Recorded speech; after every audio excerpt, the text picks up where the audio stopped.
বেইজিংয়ে ট্রাম্পকে রাজকীয় সংবর্ধনা দেয়া হয় গার্ড অফ অনার। চলছে রুদ্ধদ্বার বৈঠক। গুরুত্ব পাবে ইরান ও তাইওয়ান ইস্যু। শুল্ক বিধিনিষেধ কমাতে চাপ দিতে পারে চীন। ইরানের সঙ্গে আলোচনা অগ্রগতি হলেও নিজ শর্তে অনড় যুক্তরাষ্ট্র। হরমুজ ইস্যুতে সমঝোতা করবে না তেহরান। হামলা হলে মার্কিন স্থাপনায় পাল্টা আঘাতের হুমকি। লেবাননে ইসরায়েলি হামলায় একই পরিবারে 5 জন সহ নিহত 12। ধ্বংস হয়ে গেছে 10,000-এর বেশি ঘরবাড়ি। হাসপাতালে হামলা বন্ধের আহ্বান জাতিসংঘের।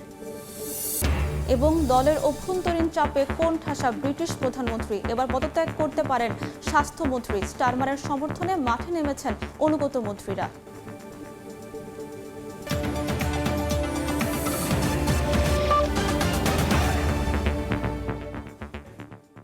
আন্তর্জাতিক সময়ের সঙ্গে আছে আমি সাবরিনা মজুমদার। বেইজিংয়ে রাজকীয় অভ্যর্থনার পর চীনা প্রেসিডেন্ট শি জিনপিং এর সঙ্গে রুদ্ধদ্বার বৈঠকে বসেছেন মার্কিন প্রেসিডেন্ট ডোনাল্ড ট্রাম্প। পাকিস্তানের মধ্যস্থতায় ইরান যুক্তরাষ্ট্র শান্তি আলোচনা যখন থমকে আছে, ঠিক তখনই দুই নেতা মুখোমুখি হলেন। শুল্ক যুদ্ধের পাশাপাশি এবারের বৈঠকে সবচেয়ে বেশি গুরুত্ব পাচ্ছে মধ্যপ্রাচ্যের হরমুজ প্রণালীর জট খোলার সমীকরণ। এছাড়া ট্রাম্প শির আলোচনা হতে পারে তাইওয়ান ইস্যুতেও।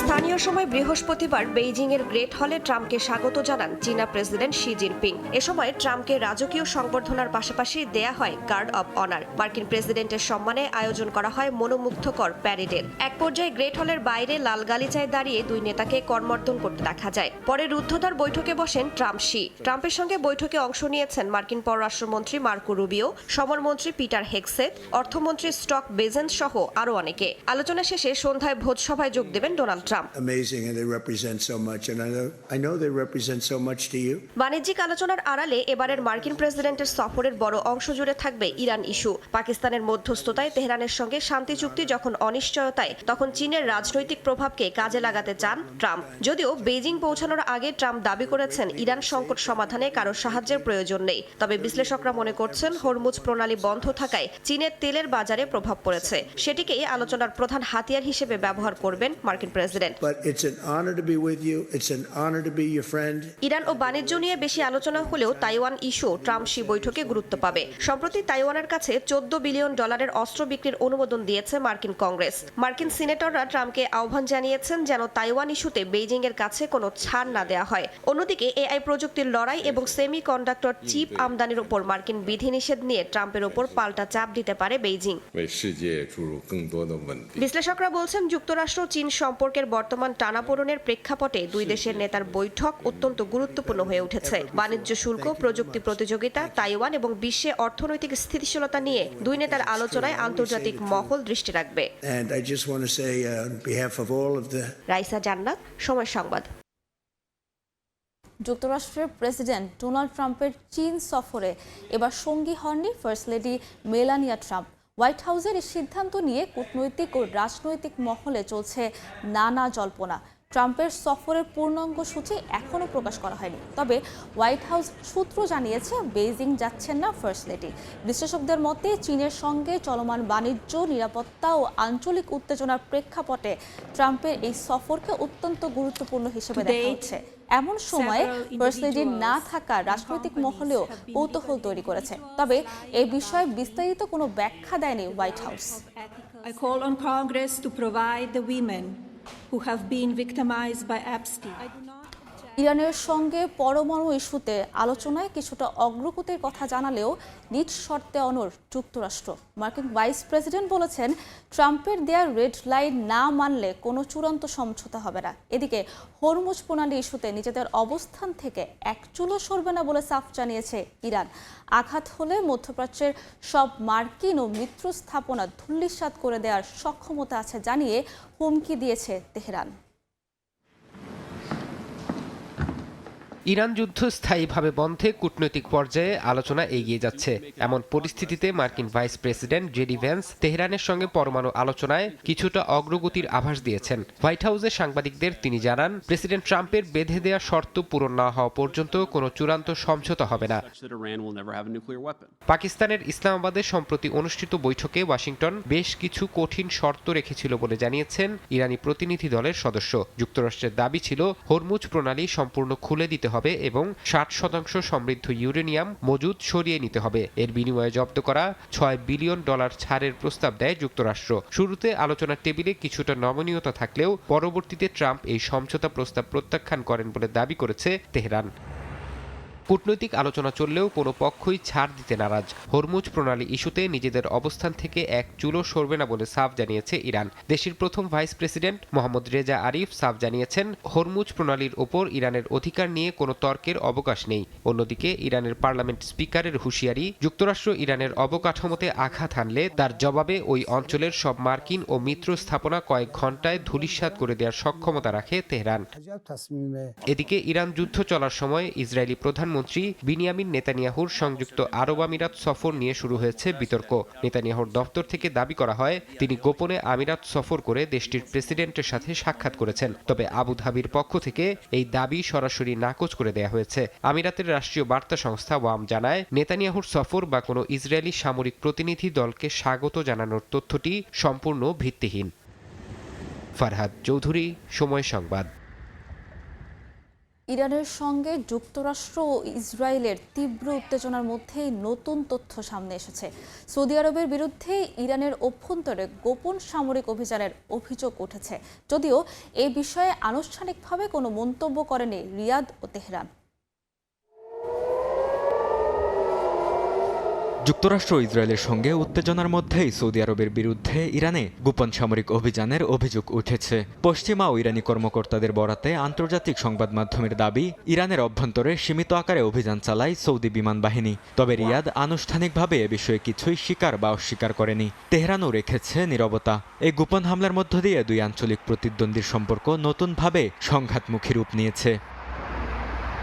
হামলার জবাবে ইরান শুধু সৌদি আরব নয়, গালফ কোঅপারেশন কাউন্সিলভুক্ত একাধিক দেশের উপর পাল্টা আঘাত চালায়। বেসামরিক স্থাপনা, তেল অবকাঠামো ও সামরিক ঘাঁটিও লক্ষ্যবস্তু হয় বলে দাবি করা হয় বিভিন্ন প্রতিবেদনে। এর ফলে হরমুজ প্রণালী ঘিরে জ্বালানি পরিবহন মারাত্মকভাবে ব্যাহত হয় এবং বিশ্ববাজারে চাপ তৈরি হয়। পরিস্থিতি নিয়ন্ত্রণে আনতে পরবর্তীতে তেহরানের সঙ্গে কূটনৈতিক যোগাযোগ বাড়ায় রিয়াদ। উত্তেজনা কমাতে পর্দার আড়ালে সক্রিয় হয় মধ্যস্থতাকারী দেশগুলো, যেখানে গুরুত্বপূর্ণ ভূমিকা রাখে পাকিস্তানও। প্রতিবেদন অনুযায়ী পাকিস্তান সৌদি আরবকে সামরিকভাবে আশ্বস্ত করতে যুদ্ধবিমান মোতায়েন ও সতর্ক অবস্থান নেয়। এদিকে ওয়াশিংটন ও তেহরানের মধ্যে কূটনৈতিক অচলাবস্থা এখনও কাটেনি। পারস্পরিক শর্তে আটকে আছে আলোচনা। হরমুজ নিষেধাজ্ঞা ও আঞ্চলিক সংঘাতকে কেন্দ্র করে নতুন করে বড় সামরিক অভিযানের শঙ্কা দেখা দিয়েছে। যুদ্ধবিরতি ব্যর্থ হলে ইরানে নতুন করে সামরিক অভিযানের পরিকল্পনা করছে ট্রাম্প প্রশাসন, যার নাম দেওয়া হয়েছে অপারেশন স্লেজহ্যামার। এর মধ্যেই উপসাগরীয় অঞ্চল থেকে হরমুজ প্রণালী দিয়ে জ্বালানি তেল ও এলএনজি সরবরাহ নিশ্চিত করতে ইরানের সঙ্গে চুক্তি করেছে ইরাক ও পাকিস্তান। হরমুজ প্রণালী দিয়ে জ্বালানিবাহী নৌযান চলাচলের ক্ষেত্রে তেহরানের নিয়ন্ত্রণ চলার মধ্যে এমন চুক্তির খবর পাওয়া গেছে। বরকতুল্লাহ, সময় সংবাদ। আকাশ জুড়ে রঙের নীরব নৃত্য। ফিনল্যান্ডের ওউলু শহর যেন রূপকথার কোনো রাজ্য।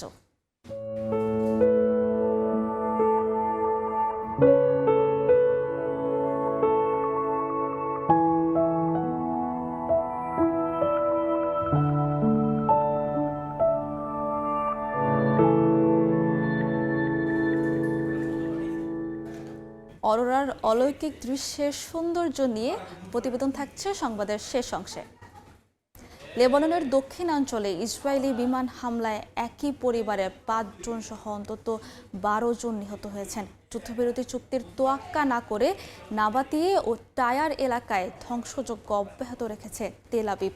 দখলদার বাহিনীর আগ্রাসনে এ পর্যন্ত ধ্বংস হয়েছে 10,000-এর বেশি ঘরবাড়ি।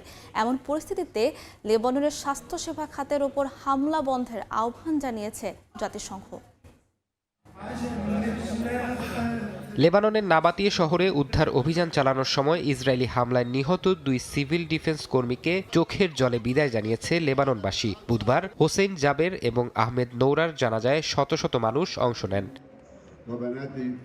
এদিকে নাবাতিয়া এলাকার আরব সামিল শহরে বুধবার ভয়াবহ বিমান হামলা চালিয়েছে ইসরায়েলি সেনারা। আবাসিক ভবনে চালানো এই হামলায় একই পরিবারের কয়েকজন প্রাণ হারান। এছাড়া আল নামিরিয়া এলাকায় আলাদা হামলায় আরও কয়েকজন নিহত হওয়ার খবর পাওয়া গেছে। ধ্বংসস্তূপের নিচে বেশ কয়েকজন চাপা পড়ায় হতাহতের সংখ্যা বাড়তে পারে বলে আশঙ্কা করা হচ্ছে। হামলা হয়েছে রাজধানী বৈরুতেও। শহরের দক্ষিণ উপকণ্ঠে একটি উপকূলীয় হাইওয়েতে ড্রোন হামলায় শিশুসহ কয়েকজন নিহত হয়েছেন। এছাড়া সিদন এবং টায়ার এলাকাতেও কয়েকটি হামলায় হতাহতের খবর পাওয়া গেছে। ইসরায়েলি আগ্রাসনে লেবাননের বেসামরিক অবকাঠামোর ব্যাপক ক্ষয়ক্ষতি হচ্ছে। গত 17 এপ্রিল যুদ্ধবিরতি ঘোষণার পর থেকে এ পর্যন্ত দেশটিতে 10,000-এরও বেশি ঘরবাড়ি ক্ষতিগ্রস্ত বা সম্পূর্ণ ধ্বংস হয়ে গেছে। ইসরায়েলি সেনারা সীমান্তের ভেতরে 10 কিলোমিটার এলাকা জুড়ে একটি ইয়েলো লাইন ঘোষণা করে সেখানে ব্যাপক ধ্বংসযজ্ঞ ও উচ্ছেদ অভিযান চালাচ্ছে বলে অভিযোগ উঠেছে। লেবাননে স্বাস্থ্যসেবা কেন্দ্র এবং চিকিৎসা কর্মীদের উপর ক্রমাগত হামলার ঘটনায় গভীর উদ্বেগ প্রকাশ করেছে জাতিসংঘ। গত সোমবার এক হামলায় 2 চিকিৎসক নিহত হওয়ার পর সংস্থাটি অবিলম্বে এই সংঘাত বন্ধের আহ্বান জানায়। একই সঙ্গে যুদ্ধের প্রভাবে লেবাননে খাদ্য ও জ্বালানির দাম বৃদ্ধি পাওয়ায় মানবিক সংকট তীব্র হচ্ছে বলেও সতর্ক করেছে জাতিসংঘের মানবিক বিষয়ক সমন্বয় দপ্তর। ফারহাদ চৌধুরী, সময় সংবাদ। ইকামাবিহীন ও অবৈধভাবে বসবাস করা প্রবাসীদের জরিমানা ছাড়াই নিজ দেশে ফেরার সুযোগ দিয়েছে লেবানন সরকার। চলমান যুদ্ধ পরিস্থিতির মধ্যে অনিশ্চয়তায় থাকা প্রবাসী বাংলাদেশিদের মধ্যে এতে কিছুটা স্বস্তি নেমে এসেছে। এর অংশ হিসেবে বৈরুতে বাংলাদেশের দূতাবাসে শুরু হয়েছে বিশেষ নিবন্ধন কার্যক্রম। লেবাননের বর্তমান নিরাপত্তা পরিস্থিতির মধ্যে অবৈধভাবে বসবাস করা প্রবাসী ও ইকামাবিহীন প্রবাসীদের জন্য বিশেষ সুযোগ ঘোষণা করেছে দেশটির সরকার। জরিমানা ছাড়াই স্বেচ্ছায় দেশে ফেরার সুযোগ পাওয়ায় স্বস্তি ফিরেছে অনেক প্রবাসীর মাঝে। অনেক জায়গায় বাচ্চা নিয়ে অনেক কষ্ট হয়ে যেতেছে, বাংলাদেশে চলে যাওয়া ভালো। জরিমানা ছাড়াই দেশে চাইতেছি। আমরা জরিমানা দেওয়ার মতো ক্ষমতা তো আমাদের নাই। কাগজপত্র করতে পারি না, এই জন্য অবৈধ হয়ে গেছি আজকে 3 বছর। এই জন্য আমি এখন সাফারার সুযোগ দেওয়াতে দেশে চলে যাব। রোববার স্থানীয় সময় সকাল থেকেই বৈরুতে বাংলাদেশ দূতাবাসে ভিড় করেন দেশে ফিরতে আগ্রহী প্রবাসীরা। নির্ধারিত ফর্ম পূরণ করে আবেদন জমা দেন তারা। একই সঙ্গে প্রয়োজনীয় ফি পরিশোধও করতে দেখা যায় তাদের। প্রবাসী যারা এই দেশে অবস্থান করছেন, যাদের বৈধ কাগজপত্র নেই, অর্থাৎ যাদের আকামা নাই অথবা আকামা উত্তীর্ণ হয়ে গেছে, বিভিন্ন কারণে তারা অনিয়মিত হয়ে পড়েছেন, এইসব প্রবাসীদের জন্য এই দেশের সরকার জরিমানা ব্যতীত দেশে যাওয়ার জন্য একটা সুযোগ দিয়েছেন। দূতাবাসের হলরুমে আনুষ্ঠানিকভাবে শুরু হয় নিবন্ধন কার্যক্রম। প্রথমে নারী ও শিশুদের আবেদন নেওয়া হয়, পরে পুরুষদের আবেদন গ্রহণ করা হয়। আবেদনকারীদের পাসপোর্ট, ইকামা, ছবি ও প্রয়োজনীয় কাগজপত্র জমা দিতে দেখা যায়। দূতাবাস সূত্রে জানা গেছে, প্রথম দিন বিকেল পর্যন্ত মোট 306 জন প্রবাসী দেশে ফেরার আবেদন করেছেন। 14 মে থেকে দ্বিতীয় ধাপে আবারও নিবন্ধনের সুযোগ দেওয়া হবে বলেও জানিয়েছে দূতাবাস।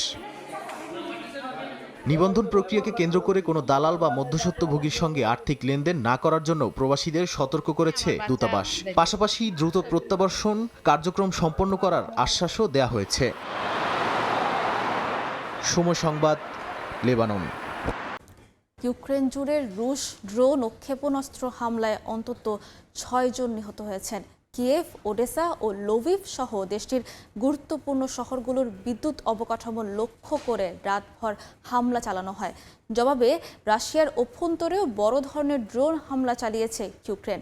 এদিকে যুদ্ধবিরতির আলোচনা শুরু করতে হলে ইউক্রেনকে অবশ্যই দনবাস থেকে সেনা প্রত্যাহার করতে হবে বলে সাফ জানিয়েছে ক্রেমলিন।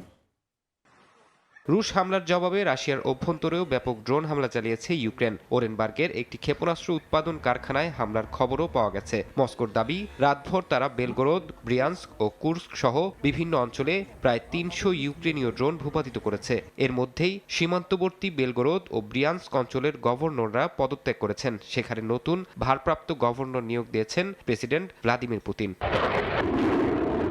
এদিকে রাশিয়ার ড্রোন ও ক্ষেপণাস্ত্র হামলার মুখে নিজেদের আকাশ সীমার নিরাপত্তা নিশ্চিতে তাৎক্ষণিক ব্যবস্থা নিয়েছে ন্যাটো সদস্য দেশ পোল্যান্ড। বুধবার রাশিয়ার হামলার পরপরই পোলিশ সামরিক বাহিনী তাদের যুদ্ধবিমান মোতায়েন করে। ইউক্রেনীয় গোয়েন্দা সংস্থাগুলো সতর্ক করেছে, ড্রোনের পর বড় ধরনের ব্যালিস্টিক ক্ষেপণাস্ত্র হামলা চালিয়ে ইউক্রেনের প্রতিরক্ষা ব্যবস্থাকে পুরোপুরি ধসিয়ে দেওয়ার পরিকল্পনা করছে মস্কো।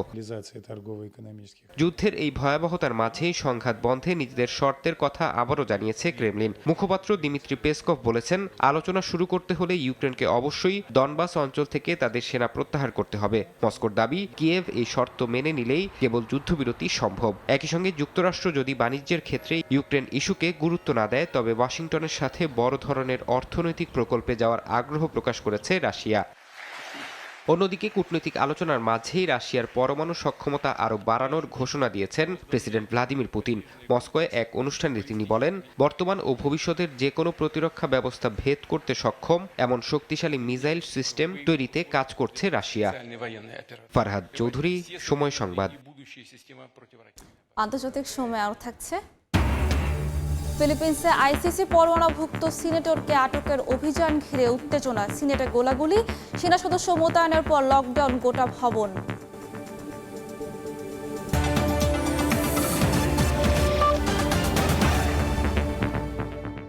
নতুন প্রজন্মের পারমাণবিক ক্ষেপণাস্ত্র সারমাত মোতায়েনের ঘোষণা দিয়ে আবারও পশ্চিমা বিশ্বকে কড়া বার্তা দিলেন রুশ প্রেসিডেন্ট ভ্লাদিমির পুতিন। ইউক্রেন যুদ্ধের উত্তেজনার মধ্যেই তিনি বলেছেন, এটি বিশ্বের সবচেয়ে শক্তিশালী ক্ষেপণাস্ত্র ব্যবস্থা, যার সক্ষমতা পশ্চিমা যে কোনো সমমানের অস্ত্রের চেয়ে কয়েক গুণ বেশি। একই সঙ্গে সংশোধিত পারমাণবিক নীতিতে পারমাণবিক ব্যবহারের সীমাও আরও নিচে নামিয়েছে মস্কো। রাশিয়ার নতুন আন্তঃমহাদেশীয় পারমাণবিক ক্ষেপণাস্ত্র সারমাত চলতি বছরের শেষ নাগাদ মোতায়েনের ঘোষণা দিয়েছেন প্রেসিডেন্ট ভ্লাদিমির পুতিন। তার দাবি, এটি বিশ্বের সবচেয়ে শক্তিশালী ক্ষেপণাস্ত্র। বলেন, ক্ষেপণাস্ত্রটি বর্তমান ও ভবিষ্যতের সব ক্ষেপণাস্ত্র প্রতিরক্ষা ব্যবস্থা ভেদ করতে সক্ষম। রুশ প্রতিরক্ষা মন্ত্রণালয়ের প্রকাশিত ভিডিওতে দেখা যায়, উৎক্ষেপণের আগে নিয়ন্ত্রণ কক্ষে সামরিক কর্মকর্তাদের চূড়ান্ত প্রস্তুতি। পরে সফলভাবে উৎক্ষেপণ করা হয় নতুন আন্তঃমহাদেশীয় ব্যালিস্টিক ক্ষেপণাস্ত্র সারমাত। টেলিভিশনে প্রচারিত বৈঠকে কৌশলগত ক্ষেপণাস্ত্র বাহিনীর কমান্ডার প্রেসিডেন্ট পুতিনকে জানান, স্থানীয় সময় সকালে উৎক্ষেপণ সম্পন্ন হয় এবং সব লক্ষ্য অর্জিত হয়। এরপরই পশ্চিমাদের উদ্দেশ্যে কড়া বার্তা দেন পুতিন। বলেন, 2002 সালে যুক্তরাষ্ট্র অ্যান্টি ব্যালিস্টিক মিসাইল চুক্তি থেকে সরে যাওয়ার পর রাশিয়াকে নিজেদের কৌশলগত নিরাপত্তা নিশ্চিত করতে বাধ্য হতে হয়েছে। একই সঙ্গে আভানগার্ড, কিনজাল, ওরেনশিক, পোসাইডন ও বুরেভেস্তনিক এর মতো নতুন প্রজন্মের পারমাণবিক সক্ষমতার কথাও তুলে ধরেন তিনি। ইউক্রেন যুদ্ধের প্রেক্ষাপটে রাশিয়ার সংশোধিত পারমাণবিক নীতিও নতুন করে উদ্বেগ বাড়িয়েছে। নতুন নীতিতে বলা হয়েছে, কোনো পারমাণবিক শক্তিধর দেশের সমর্থনে কেউ রাশিয়ায় হামলা চালালে সেটিকে যৌথ আক্রমণ হিসেবে বিবেচনা করা হবে। ড্রোন, ক্ষেপণাস্ত্র বা বৃহৎ আকাশ হামলার নির্ভরযোগ্য তথ্য পেলেও পারমাণবিক প্রতিক্রিয়ার সুযোগ রাখা হয়েছে। বিশ্লেষকদের মতে, এর মাধ্যমে ইউক্রেনকে পশ্চিমা সামরিক সহায়তা সীমিত রাখতেই চাপ সৃষ্টি করছে মস্কো। ওয়াশিংটন ভিত্তিক গবেষণা প্রতিষ্ঠানগুলো বলছে, রাশিয়া সরাসরি পারমাণবিক হামলার বদলে এসব অস্ত্রকে কূটনৈতিক ব্ল্যাকমেইল হিসেবে ব্যবহার করছে। এমনকি পারমাণবিক অস্ত্রের সংখ্যা যতই হোক, একটি অস্ত্রের ব্যবহারও হবে ভয়াবহ বিপর্যয়। তাই মূল লক্ষ্য হওয়া উচিত যে কোনো মূল্যে পারমাণবিক অস্ত্রের ব্যবহার ঠেকানো। নাদিম মারজান, সময় সংবাদ। চরম রাজনৈতিক সংকটের মুখে পড়েছেন ব্রিটিশ প্রধানমন্ত্রী কিয়ার স্টারমার। এবার তার স্বাস্থ্যমন্ত্রী ওয়েস স্ট্রিটিং পদত্যাগের প্রস্তুতি নিচ্ছেন বলে খবর প্রকাশ করেছে বিভিন্ন গণমাধ্যম। এদিকে পার্লামেন্টে নতুন অধিবেশনের শুরুতে রাজা তৃতীয় চার্লস স্টারমার সরকারের আগামী দিনের কর্মপরিকল্পনা তুলে ধরেছেন। বিরোধীদের অভিযোগ, গদি বাঁচাতে রাজার ভাষণ ঢাল হিসেবে ব্যবহারের চেষ্টা করছেন স্টারমার। চলমান সংকট মোকাবেলায় প্রধানমন্ত্রীকে সমর্থন দিতে মাঠে নেমেছেন তার অনুগত মন্ত্রীরা। যুক্তরাজ্যের প্রধানমন্ত্রী কিয়ার স্টারমারের রাজনৈতিক ভবিষ্যৎ এখন সুতোয় ঝুলছে। স্থানীয় নির্বাচনে লেবার পার্টির ভরাডুবির পর দলের ভেতরে তার পদত্যাগের দাবি দিন দিন জোরালো হচ্ছে। এরই মধ্যে 4 মন্ত্রী পদত্যাগ করেছেন এবং প্রায় 90 জন পার্লামেন্ট সদস্য সরাসরি প্রধানমন্ত্রীর নেতৃত্বের বিরোধিতা করছেন। এবার তার স্বাস্থ্যমন্ত্রী ওয়েস স্ট্রিং পদত্যাগের প্রস্তুতি নিচ্ছেন বলে খবর প্রকাশ করেছে বিভিন্ন আন্তর্জাতিক গণমাধ্যম। বলা হচ্ছে, পদত্যাগ করে তিনি প্রধানমন্ত্রী পদ থেকে স্টারমারকে সরানোর প্রতিযোগিতায় নামতে পারেন। এমন উত্তপ্ত পরিস্থিতির মধ্যেই পার্লামেন্টে নতুন অধিবেশনের শুরুতে রাজা তৃতীয় চার্লস ভাষণ দেন। ব্রিটিশ প্রধানমন্ত্রী কিয়ার স্টারমার সরকারের আগামী দিনের কর্মপরিকল্পনা ও আমূল প্রশাসনিক সংস্কারের এক বিশাল রূপরেখা তুলে ধরেন তিনি। পরে পার্লামেন্টে এ বিষয়ে কথা বলেন স্টারমারও। তবে বিরোধী দল বলছে, নিজের গদি রক্ষায় স্টারমার এখন মরিয়া হয়ে রাজার ভাষণকে ঢাল হিসেবে ব্যবহারের চেষ্টা চালাচ্ছেন। এদিকে চলমান সংকট মোকাবিলায় প্রধানমন্ত্রীকে সমর্থন দিতে মাঠে নেমেছেন তার অনুগত মন্ত্রীরা। তবে পর্দার আড়ালে উপপ্রধানমন্ত্রী অ্যাঞ্জেলা রেনার সহ হেভিওয়েট নেতারা পরবর্তী পদক্ষেপ নিয়ে নিজেদের মধ্যে আলোচনা চালিয়ে যাচ্ছেন। ফারহাদ চৌধুরী, সময় সংবাদ। আন্তর্জাতিক সময় আর থাকছে। ফ্রান্সে বসেছে বিশ্ব সিনেমার মর্যাদাপূর্ণ কান চলচ্চিত্র উৎসব। বিশ্বের বিভিন্ন দেশের তারকাদের মিলন মেলা, লাল গালিচায় ফ্যাশনের চমক আর সিনেমা ঘিরে নতুন প্রত্যাশা। আন্তর্জাতিক অপরাধ আদালতের গ্রেফতারি পরোয়ানা ঘিরে উত্তপ্ত ফিলিপিন্সের সিনেট ভবন। সাবেক প্রেসিডেন্ট রদ্রিগো দুতার্তের মাদক বিরোধী অভিযানের প্রধান মুখ সিনেটর রোনাল্ড দে লা রোজাকে গ্রেফতারের আশঙ্কার মধ্যেই শোনা গেছে গুলির শব্দ। পরিস্থিতি নিয়ন্ত্রণে সেনা সদস্য মোতায়েন করায় দেশটির রাজনৈতিক অঙ্গনে নতুন অনিশ্চয়তা তৈরি হয়েছে। এর আগেই সিনেট ভবনে ঢুকতে দেখা যায় সামরিক পোশাক পরা অন্তত 10 জন সেনা সদস্যকে। তাদের কয়েকজনের হাতে ছিল অ্যাসল্ট রাইফেল। তবে কারা গুলি ছুড়েছে কিংবা ঠিক কী ঘটেছে সে বিষয়ে তাৎক্ষণিকভাবে কিছু জানাতে পারেনি কর্তৃপক্ষ।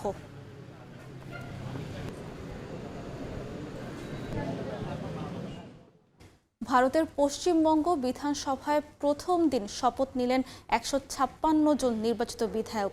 মঙ্গলবার বিধানসভার এই বিশেষ অধিবেশন পরিচালনা করেন স্পিকার তাপস রায়। তিনি সবাইকে শপথ বাক্য পাঠ করান। প্রধানমন্ত্রী নরেন্দ্র মোদীর পরামর্শ মেনে এদিন বিজেপি বিধায়করা সাধারণ বাসে চড়ে বিধানসভায় যান। বৃহস্পতিবার তৃণমূল থেকে নির্বাচিত 80 জন ছাড়াও বাকিরা শপথ নেবেন। গত 23 ও 29 এপ্রিল পশ্চিমবঙ্গ বিধানসভা ভোট অনুষ্ঠিত হয়।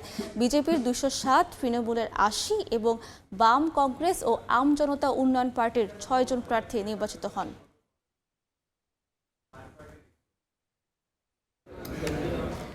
ভারতে মেডিকেল কলেজে ভর্তি পরীক্ষার প্রশ্ন ফাঁসের ঘটনায় তরুণ শিক্ষার্থীদের রাজপথে নামার আহ্বান জানিয়েছেন আম আদমি পার্টির নেতা অরবিন্দ কেজরিওয়াল। বাংলাদেশ ও নেপালের ছাত্র আন্দোলনের উদাহরণ টেনে তিনি বলেন, ভারতের শিক্ষার্থীরাও চাইলে এই দুর্নীতির জবাবদিহিতা নিশ্চিত করতে পারে। বুধবার এক সংবাদ সম্মেলনে অরবিন্দ কেজরিওয়াল অভিযোগ করে বলেন, বর্তমান প্রশাসন মেধাবী শিক্ষার্থীদের ভবিষ্যৎ রক্ষায় ব্যর্থ হয়েছে। কেন বারবার বিজেপি শাসিত রাজ্যগুলোতে এই ধরনের ঘটনা ঘটছে সেই প্রশ্নও রাখেন আম আদমি পার্টির এই নেতা। এদিকে প্রশ্ন ফাঁসের প্রমাণ পাওয়ায় এরই মধ্যে পরীক্ষা বাতিল করে সিবিআইকে তদন্তের নির্দেশ দিয়েছে ভারতের কেন্দ্রীয় সরকার। পাকিস্তানের খাইবার গার্লস মেডিকেল কলেজে ইতিহাস গড়েছেন হারিপুরের শিক্ষার্থী কান্দিল মুর্তজা। এমবিবিএস প্রোগ্রামে রেকর্ড 17টি স্বর্ণপদক জিতে আলোচনায় এসেছেন তিনি। আর্থিক সীমাবদ্ধতার মধ্যেও মেয়ের এই অর্জনে আবেগ আপ্লুত হয়েছেন তার দর্জি বাবা। পেশোয়ারে অনুষ্ঠিত খাইবার গার্লস মেডিকেল কলেজের 2026 সালের সমাবর্তন অনুষ্ঠানে কান্দিল মুর্তজার হাতে একে একে তুলে দেওয়া হয় 17টি স্বর্ণপদক।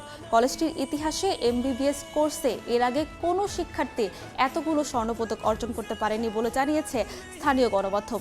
অনুষ্ঠানে উপস্থিত ছিলেন কান্দিলের বাবা, যিনি দীর্ঘ আর্থিক সংগ্রামের মধ্যেও সন্তানদের উচ্চশিক্ষা নিশ্চিত করেছেন। সমাবর্তনের ভিডিও এরই মধ্যে সামাজিক যোগাযোগ মাধ্যমে ভাইরাল হয়েছে।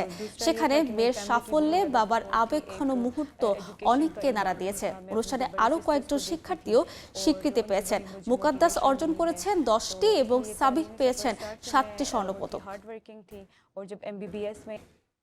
সৌদি আরবে বাংলাদেশি প্রবাসীদের মধ্যে বাড়তে থাকা অপহরণ, মাদক ব্যবসা ও চাঁদাবাজির ঘটনায় উদ্বেগ প্রকাশ করেছেন ভুক্তভোগীরা। রিয়াদে আয়োজিত এক সংবাদ সম্মেলন থেকে এসব অপরাধের বিরুদ্ধে সচেতনতা বাড়ানো এবং জড়িতদের দ্রুত আইনের আওতায় আনার দাবি জানানো হয়েছে। বক্তারা বলেন, এ ধরনের অপরাধ আন্তর্জাতিক অঙ্গনে বাংলাদেশের ভাবমূর্তিকেও ক্ষতিগ্রস্ত করছে। ভুক্তভোগী প্রবাসীরা অভিযোগ করেন, কিছু অসাধু চক্র বাংলাদেশি শ্রমিক ও প্রবাসীদের টার্গেট করে অপহরণ, মুক্তিপণ আদায় এবং চাঁদাবাজির মতো অপরাধে জড়িয়ে পড়েছে।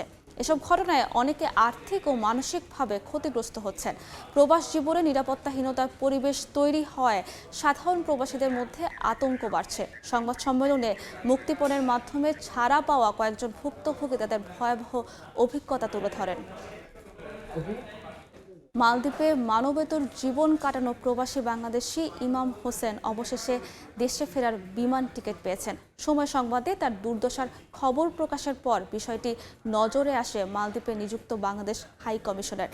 মঙ্গলবার ওয়েজ আনার্স কল্যাণ বোর্ডের তহবিল থেকে ইমাম হোসেনকে টিকিট হস্তান্তর করেন high commissioner doctor Mohammad Nazmul Islam. কক্সবাজারের রামুর উপজেলার বাসিন্দা 21 বছর বয়সী ইমাম হোসেন পরিবারের সচ্ছলতার আশায় চড়া সুদে ঋণ নিয়ে মালদ্বীপে পাড়ি জমিয়েছিলেন। তবে দেশটিতে পৌঁছানোর পর বৈধ ভিসা ও কাজ না থাকায় চরম সংকটে পড়েন। সম্প্রতি সময় সংবাদে তার এই মানবিক সংকটের প্রতিবেদন প্রচার হলে দ্রুত পদক্ষেপ নেয় হাই কমিশন। টিকিট হাতে পেয়ে ইমাম হোসেন সময় সংবাদ ও হাই কমিশনের প্রতি কৃতজ্ঞতা প্রকাশ করেন। আমি মালদ্বীপ আসছি 6 মাস। খুলনা ড্রিম ইন্টারন্যাশনাল ট্রাভেল এজেন্সির মাধ্যমে আমাকে যে প্রতিশ্রুতি দিয়ে তারা পাঠাইছে সেই প্রতিশ্রুতি তারা রাখে নাই, এমনকি আমার খোঁজ খবরও রাখছে না। এখন আমি খুব অসহায় অবস্থায় আছি। সময় টিভির নিউজ দেখে আমাকে একটা এই টিকিটের ব্যবস্থা করে দিচ্ছে। হাই কমিশনার স্যারকে, যারা আমাকে টিকিটের ব্যাপারে সহযোগিতা করেছে, একটা ফ্রি টিকিটের ব্যবস্থা করে দিচ্ছে, তাদেরকে ধন্যবাদ জানাই এবং সময় টিভিকেও আমি ধন্যবাদ জানাই। ফ্রান্সে শুরু হয়েছে বিশ্ব সিনেমার মর্যাদাপূর্ণ কান চলচ্চিত্র উৎসব। আর 2026 সালের এই আয়োজন শুরু হতেই যেন রং, গ্ল্যামার আর তারকাদের মিলন মেলায় পরিণত হয়েছে ফ্রান্সের কান শহর। উদ্বোধনের প্রথম দিন থেকে রেড কার্পেটে ছিল তারকাদের ঝলক, ফ্যাশনের চমক আর সিনেমা ঘিরে নতুন প্রত্যাশা। বিশ্ব সিনেমার সবচেয়ে মর্যাদাপূর্ণ আসর 2026 কান চলচ্চিত্র উৎসব শুরু হয়েছে ফ্রান্সে। আর বরাবরের মতোই উৎসবের প্রথম দিন থেকে আলো ছড়াতে শুরু করেছে কানের বিখ্যাত রেড কার্পেট। গ্র্যান্ড থিয়েটারে লুমিয়ারে অনুষ্ঠিত উদ্বোধনী অনুষ্ঠানে বিশ্বের নানা প্রান্তের তারকারা হাজির হন এক ছাদের নিচে। অনুষ্ঠানটি সঞ্চালনা করেন ফরাসি মালিয়ান অভিনেত্রী আই হায়দারা। এবারের উৎসবের সবচেয়ে বড় চমক, জুরি প্রেসিডেন্ট হিসেবে দায়িত্ব পালন করছেন দক্ষিণ কোরিয়ার নির্মাতা পার্ক চান উক। কানের ইতিহাসে এই প্রথম কোনো কোরিয়ান নির্মাতা জুরি প্রধানের আসনে বসলেন। তার সঙ্গে জুরি বোর্ডে আছেন হলিউড তারকা ডেমি মুর, পরিচালক ক্লোই ঝাও, অভিনেত্রী রুথ নেগার সহ আন্তর্জাতিক অঙ্গনের আরও পরিচিত মুখ। উদ্বোধনী আয়োজনের শেষ ভাগে ছিল সঙ্গীত পরিবেশনা। এরপর প্রদর্শিত হয় উদ্বোধনী চলচ্চিত্র দ্য ইলেকট্রিক ভেনাস, পরিচালনা করেছেন পিয়ের সালভাদোরি। তবে সিনেমার পাশাপাশি আলোচনার কেন্দ্রে ছিল ফ্যাশনও। প্রথম দিনের রেড কার্পেটে নজর কেড়েছেন এমিলি ইন প্যারিস খ্যাত অভিনেত্রী ফিলিপিন লেওর বলিও। তাকে দেখা যায় বেগুনি রঙের সেন্ট লরেন্ট গাউনে। অন্যদিকে ডেমি মুর হাজির হন ঝলমলে জ্যাক মুস পোশাকে, যা মুহূর্তেই ফ্যাশন দুনিয়ায় আলোচনার জন্ম দেয়। এমনকি বলিউডের প্রাণ আলিয়া ভাটকেও দেখা গেছে নজর কাড়া স্নিগ্ধতায়। 2 সপ্তাহ ব্যাপী এই উৎসবে এখনো বাকি রয়েছে অসংখ্য প্রিমিয়ার, তারকাখচিত উপস্থিতি আর নতুন নতুন ফ্যাশন স্টেটমেন্ট। তাই বিশ্বের চোখ এখন কান চলচ্চিত্র উৎসবের দিকেই। আইরিন আয়াত, সময় সংবাদ। দশকব্যাপী অর্থনৈতিক বন্যার শেষে খনি শিল্পের সুদিন ফেরার স্বপ্ন দেখেছিল বসনিয়ার ছোট শহর বারেস। তবে 2024 সালের রূপা ও সীসার খনি চালু হওয়ার কিছুদিনের মধ্যেই সেই স্বপ্ন এখন শঙ্কায় রূপ নিয়েছে। খনি এলাকার 300-র বেশি বাসিন্দার রক্তে উচ্চমাত্রার সীসার উপস্থিতি ধরা পড়ায় আতঙ্ক ছড়িয়েছে জনমনে। উন্নয়নের জোয়ারে ভাসা এই জনপদটি এখন পরিবেশ বিপর্যয় আর স্বাস্থ্য ঝুঁকির এক জটিল সমীকরণের সামনে দাঁড়িয়ে। অর্থনীতির চাকা ঘোরাতে গিয়ে জীবনের গতি থেমে যাচ্ছে বসনিয়ার ছোট শহর ভারেসের বাসিন্দাদের। আর্থিক মন্দা কাটাতে চালু করা হয়েছিল দীর্ঘদিন বন্ধ থাকা রূপা, সীসা এবং বারাইটের খনি, আর সেই খনি কাল হয়ে দাঁড়ালো তাদের উপর। বহু বছর ধরেই বসনিয়ার পাহাড় ঘেরা শহরটি খনি শিল্পের জন্য সুপরিচিত। দীর্ঘদিনের অর্থনৈতিক স্থবিরতা কাটিয়ে 2024 সালে নতুন করে চালু হলে স্থানীয়দের মাঝে নতুন আশার সঞ্চার হয়। অবকাঠামো উন্নয়ন, কর্মসংস্থান আর জনসংখ্যার বৃদ্ধির ফলে শহরটি আবারও প্রাণ ফিরে পেতে শুরু করে। কিন্তু সাম্প্রতিক সময়ে বাসিন্দাদের রক্ত পরীক্ষায় শরীরে সীসার উপস্থিতি পাওয়ায় সেই খুশিতে জল ঢেলে দেয়। খনিটি বর্তমানে কানাডিয়ান কোম্পানি ডান্ডি প্রেশাস মেটালসের মালিকানাধীন। খনি সংলগ্ন এলাকার ৩০০-র বেশি বাসিন্দার রক্তে ক্ষতিকর সীসা পাওয়ার ঘটনায় স্থানীয় পরিবেশবাদী সংগঠনগুলো কোম্পানিটির বিরুদ্ধে ফৌজদারি মামলা করেছে, যদিও কোম্পানিটি দায় অস্বীকার করেছে। স্বাস্থ্য বিশেষজ্ঞদের মতে রক্তে সীসার উপস্থিতি শিশুদের মস্তিষ্কের বিকাশ ও স্নায়ুতন্ত্রের মারাত্মক ক্ষতি করতে পারে। স্থানীয় প্রশাসনের মতে এই অঞ্চলে দীর্ঘকাল ধরে খনির কাজ চলায় সীসার উৎস শনাক্ত করা কঠিন হয়ে পড়েছে। এটি নতুন খনির কারণে নাকি ঐতিহাসিকভাবে জমে থাকা দূষণ সেটা এখনও স্পষ্ট নয়। এদিকে স্থানীয় পরিবারগুলো চরম অনিশ্চয়তায় দিন কাটাচ্ছে। চাষের জমি ও গবাদি পশুর খাদ্যে সীসার আশঙ্কায় তারা তাদের দীর্ঘদিনের কৃষিকাজ বন্ধ রাখতে বাধ্য হচ্ছে। এমনকি পূর্বপুরুষের ভিটেমাটি ছেড়ে চলে যাওয়ার কথাও ভাবছেন অনেকে।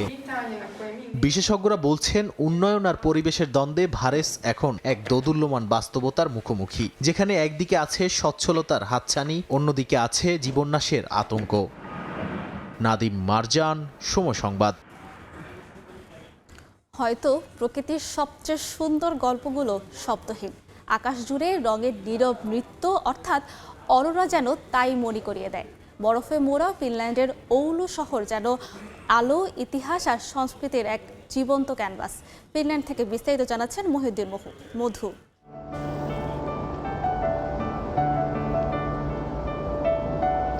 অন্ধকার আকাশ, বরফে ঢাকা প্রান্তর, ধীরে ধীরে সবুজ আলোর ঝলকানি। উত্তরের আকাশে হঠাৎ যেন রঙের বিস্ফোরণ, সবুজ বেগুনি আর নীল আলোর রহস্যময় নাচ। প্রকৃতির এই অলৌকিক দৃশ্যের নাম অরোরা। এর আলো যখন বরফে ঢাকা ভূমির উপর পড়ে, তখন পুরো শহর যেন রূপকথার কোনো রাজ্যে পরিণত হয়। বরফে মোড়া এই শহরের নাম ওউলু, ফিনল্যান্ডের উত্তরাঞ্চলের অন্যতম গুরুত্বপূর্ণ শহর। এই শহরে জীবনের বড় অংশ শীত আর বরফ। তাপমাত্রা অনেক সময় -20 থেকে 30 ডিগ্রির নিচেও নেমে যায়, তবুও অরোরার আলোয় চলতে থাকে জীবন। ফিনল্যান্ডের এই ওউলু শহর একদিকে যেমন প্রকৃতির সৌন্দর্যে ভরপুর, অন্যদিকে প্রযুক্তি, সংস্কৃতি আর ইতিহাসের অনন্য এক মেলবন্ধন। একসময় ওউলু শহর ছিল বাণিজ্য ও কাঠ রপ্তানির গুরুত্বপূর্ণ কেন্দ্র। বাল্টিক সাগরের কাছাকাছি অবস্থানের কারণে উত্তর ইউরোপের ব্যবসায়িক যোগাযোগে বড় ভূমিকা ছিল এই শহরের। তবে সময়ের সঙ্গে সঙ্গে ওউলু জ্ঞান, প্রযুক্তি ও সংস্কৃতির শহর হিসেবেও পরিচিতি পায়। সঙ্গীত, শিল্প, থিয়েটার এবং বিভিন্ন সাংস্কৃতিক আয়োজনের জন্য ওউলুকে নির্বাচিত করা হয়েছে ইউরোপিয়ান ক্যাপিটাল অব কালচার 2026 হিসেবে। আমার মনে হয় এই বছরটি অনেক নতুন সম্ভাবনার দুয়ার খুলে দিচ্ছে, বিশেষ করে বিভিন্ন সংগঠন ও বিভিন্ন দেশ থেকে আসা মানুষদের জন্য নিজেদের সংস্কৃতি তুলে ধরার এবং ওউলু শহরের মানুষের কাছে তা পরিচয় করিয়ে দেওয়ার সুযোগ তৈরি হয়েছে। ফিনল্যান্ডের ওউলু সত্যিই খুব সুন্দর একটি জায়গা। এখানে রয়েছে সমৃদ্ধ ইতিহাস, নানা ধরনের শিল্পকলা এবং দারুণ সুন্দর প্রাকৃতিক পরিবেশ। তাই আমি খুবই আনন্দিত, কারণ ওউলু 2026 সালের জন্য ইউরোপীয় সাংস্কৃতিক রাজধানী হতে যাচ্ছে। এটা সত্যিই গর্বের বিষয়। পুরো বিশ্বকে ওউলুর স্থানীয় নাচ, গান থেকে শুরু করে বিভিন্ন জিনিস আমরা রিপ্রেজেন্ট করতে পারছি। তো এটা আমাদের লোকাল এবং বিদেশি যারা আছেন সবার জন্য একটা গর্বের ব্যাপার। ওউলুর অন্যতম ঐতিহাসিক স্থাপনা এই ক্যাথেড্রাল। 18 শতকে নির্মিত এই চার্চ শহরের ইতিহাস ও স্থাপত্য ঐতিহ্যের গুরুত্বপূর্ণ অংশ। আগুনে ক্ষতিগ্রস্ত হওয়ার পরও নতুনভাবে নির্মাণ করা হয় এটি। 1605 সালে জন্ম নেওয়া বন্দরনগরী ওউলু তাদের ইতিহাস, ঐতিহ্য, সংস্কৃতি এমনভাবে লালন পালন করেছে যে শত শত বছর পরে এসে পুরো ইউরোপের সাংস্কৃতিক রাজধানীর স্বীকৃতি মিলেছে। মহিউদ্দিন মধু, সময় সংবাদ, ওউলু, ফিনল্যান্ড। আন্তর্জাতিক সময়ের শীর্ষ সংবাদগুলো জানিয়ে দিচ্ছি আরেকবার।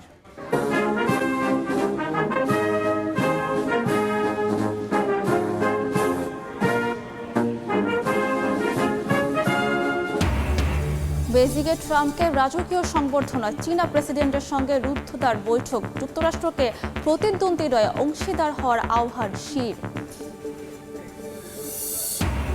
ইরানের সঙ্গে আলোচনায় অগ্রগতি হলেও নিজ শর্তে অনড় যুক্তরাষ্ট্র। হরমুজ ইস্যুতে সমঝোতা করবে না তেহরান। হামলা হলে মার্কিন স্থাপনায় পাল্টা আঘাতের হুমকি। এবং লেবাননে ইসরায়েলি হামলায় একই পরিবারে 5 জন সহ নিহত 12, ধ্বংস হয়ে গেছে 10,000-এর বেশি ঘরবাড়ি। হাসপাতালে হামলা বন্ধের আহ্বান জাতিসংঘের।